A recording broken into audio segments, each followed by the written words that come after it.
Hello, welcome to the Humanergy Leadership Podcast.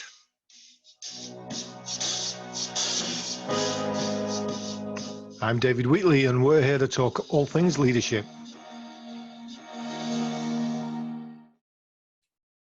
Welcome back to another episode of the Humanergy Leadership Podcast. I'm David Wheatley, and once again in our new format, slightly shorter, slightly more tell some stories. We may be connecting with some key people when something comes up that really is relevant, but I want to keep these pithy and punchy.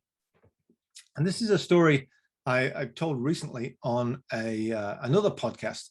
I've been on the book tour for our book, What Great Teams Do Great, which came out in April 2020, just in time for us not to be able to go anywhere and deliver it to any conference or anything at all. And so I've been on a virtual book tour doing a number of podcasts with people to talk about the values in the book and the benefits from the book. And one question I got out of the blue was, what was a scenario where I was surprised and learned from? And the story I was telling there was a coaching opportunity I had with a small business that is run and owned by a father and son. Our father being the CEO, and he's pretty much out of the business on a day-to-day basis, but he still keeps that paternal overlook.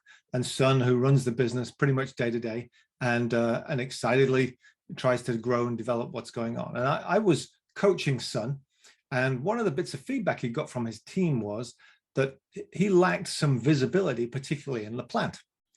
And when you do my kind of work for this long, you kind of have a tool bag of good tips and tricks that have worked for you in the past. And when I heard this, and plant manager, plant leader, not getting good visibility in the plant, one of the things I always go to is stop parking your car out the front by the administration building and start parking it around the back of the building. Real easy choice, real simple to do.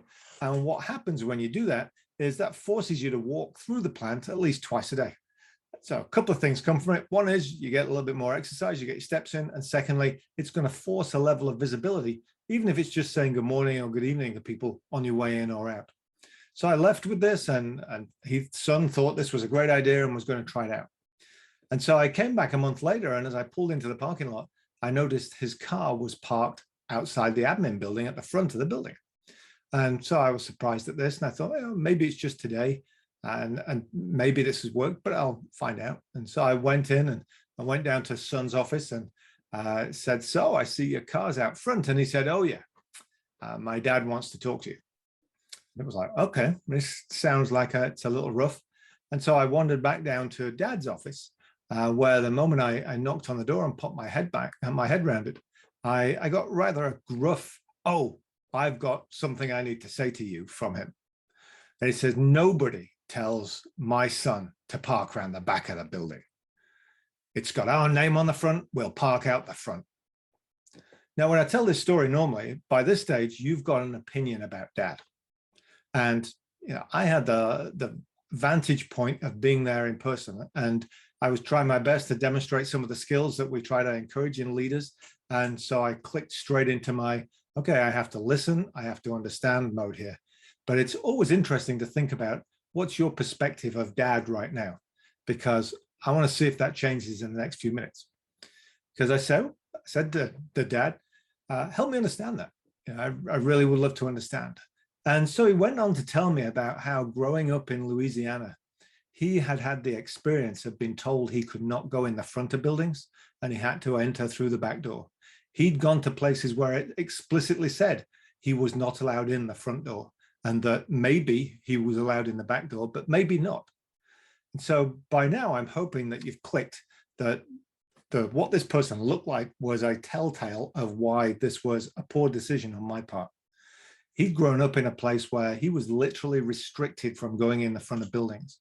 He'd since made a wonderful career, was an executive at a Fortune 500 company for a long time, but retired out of that, set his own business up with his son, and he had his name on the front of the building.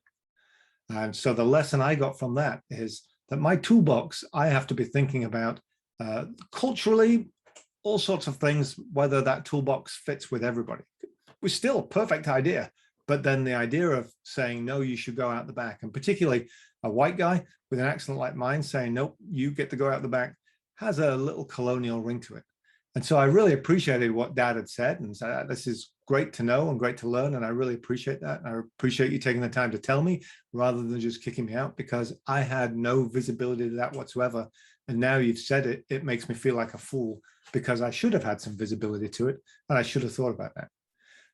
What was interesting, it was a great conversation with Son about it too, because being a step removed, that meant that he hadn't always had that same clarity and that same experience. And so it was great to hear Son go and want to tell grandson the same story and put that caution in place that says we're only a few steps away from when we could not go into places. So never let anybody say that, especially about a building that we've got our name on the front of. That was a great lesson for me to learn. It was great insight, and actually the team there was very supportive of helping educate me as to what I didn't know that I didn't know, and had some great conversations afterwards as well. But I think it's a great story to think about, and think about when we're giving advice, we're doling out things, we're asking questions. How often do we actually pay attention to the audience and whether it's the most appropriate thing and whether I'm really reading it? The second part of that is, if I do make a mistake and I do miss something like that, am I willing to learn, own up to it, admit it, and make sure I'm getting the most from it and I'm going to apply it in the future? Both great lessons. I appreciated them. I just wanted to share in this new abbreviated version of the Humanergy Leadership Podcast. So I've been David Wheatley. See you next time. You've been listening to the Humanergy Leadership Podcast. I'm David Wheatley, and we're brought to you by the book, What Great Teams Do Great, available now at all good bookstores. Thanks to Brian Spencer and Finkel for the music. Please share any feedback and suggestions. I'm available through humanergy.com. And go to iTunes, like, subscribe, and leave us a review so that other people can find us.